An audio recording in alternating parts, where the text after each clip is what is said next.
Video చూసారో లేదో, ఏది ఈరోజు ఉదయం నేను చూసా.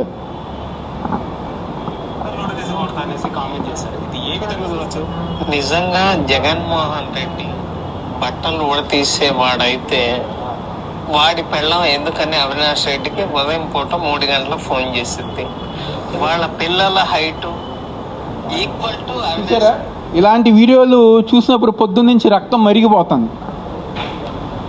ఎవరైతే ఇలాంటి మాటలు మాట్లాడారో, ఎవరైతే మన నాయకుల్ని మన కార్యకర్తలని ఇబ్బంది పెడుతున్న పోలీసులు ఉన్నారో, తెలుగుదేశం పార్టీ వాళ్ళు ఉన్నారో, కూటమి ప్రభుత్వం ఉన్నారు, ఈ సమావేశం ద్వారా వాళ్ళందరూ గారు గుర్తుపెట్టుకోవాల్సిన విషయం 2029లో 88 మ్యాజిక్ ఫిగర్ వైఎస్ఆర్ కాంగ్రెస్ పార్టీకి దాటిన తర్వాత, అరే మేము ఎందుకు మాట్లాడామన్నా ఆ రోజు, మేము ఎందుకు మాట్లాడామన్నా ఆ రోజు అనే విధంగా మనందరం గారా కార్యకర్తలకు ఆ విధంగా అండగా ఉంటున్నాం. ఈరోజు వాళ్ళు మాట్లాడే మాటలు నిజంగా ఎంత నీచంగా దిగజారిపోయి రాజకీయాలతో సంబంధం లేని భారతమ్మ గురించి అలా ఆ విధంగా మాట్లాడుతున్నారు. తప్పకుండా ఎన్నిగా మన కార్యకర్తలు ఎన్నిగా ప్రజానికం చెప్పాలి.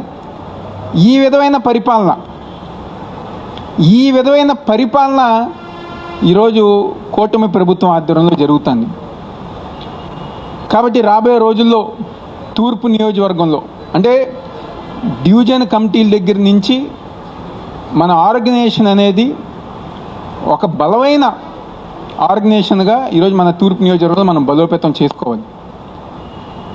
ఎంత బలంగా చేసుకోవాలంటే ఏ నిమిషంలో స్థానిక సంస్థల ఎన్నికలు వచ్చినా ఎగిరేది వైఎస్ఆర్సీపీ జెండా మన విజయవాడ నగరపాలక సంస్థలు అనే విధంగా మన అందరం గారా ఆ విధంగా పనిచేసుకుంటూ మన ఆర్గనైజేషన్ అనేది గారా స్ట్రెంథెన్ చేసుకోవాలి. ఎందుకంటే దీంట్లో ప్రజానికి అందరు గారా కూటమి ప్రభుత్వం మీద విసిగిపోయారు, మాకు పథకాలు రావట్లేరు అనే ఒక ఇదిలో వెళ్ళిపోయారు. ఇవన్నీ గారు వాళ్ళు చూస్తున్నారు. కాబట్టి తప్పకుండా రేపు ఒక బలమైన ఇదిగా నాకు తెలిసి ఈ వ్యతిరేకత చూసిన అదే వాళ్ళు ఎలక్షన్ పెడతారో పెట్టరో అని నాకు డౌటే. ఒకవేళ పెట్టినా మళ్ళీ ఎగిరేది వైఎస్ఆర్సీపీ జెండా అనే విషయం దయచేసి అందరిగా గుర్తుపెట్టుకోవాలి, మన ప్రజానికానికి చెప్పాలి. ఆ విధమైన బలమైన ఆర్గనైజేషన్ మన నియోజకవర్గంలో ఇచ్చేసుకోవాలి.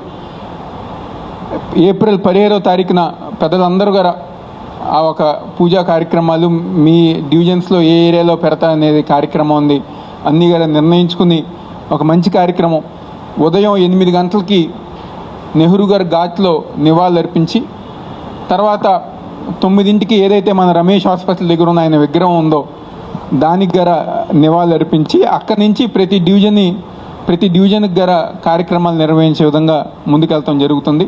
అదేవిధంగా ఏదైతే మండల కమిటీలు ఉన్నాయో, కొత్తగా ఏర్పడిన మండల అధ్యక్షులు పెద్దలు, కార్పొరేటర్స్ కానివ్వండి, డివిజన్లో ఉన్న పెద్దలు కానివ్వండి, డివిజన్ అధ్యక్షులు కానివ్వండి, లేకపోతే రాష్ట్ర కమిటీలో ఉన్న పెద్దలు అందరి దగ్గర సమన్వయపరుచుకుని కోఆర్డినేట్ చేసుకుని ఆ ఒక ప్రఫార్మా మండలానికి సంబంధించి ప్రతి పర్ఫార్మా గార అందరూ తీసుకెళ్లే విధంగా ముందుకు వెళ్ళాలని చెప్పని కోరుకుంటూ, అదేవిధంగా ఒక రాబోయే రోజుల్లో ఏ కార్యక్రమం వచ్చినా, ఏ నిరసన కార్యక్రమం వచ్చినా, ఏ ధర్నా కార్యక్రమం వచ్చినా మన ఆర్గనైజేషన్ కనుక స్ట్రాంగ్గా ఉంటే ఎట్టి పరిస్థితుల్లో పిలవగానే 200-300 మంది ఊరికినే వస్తారు.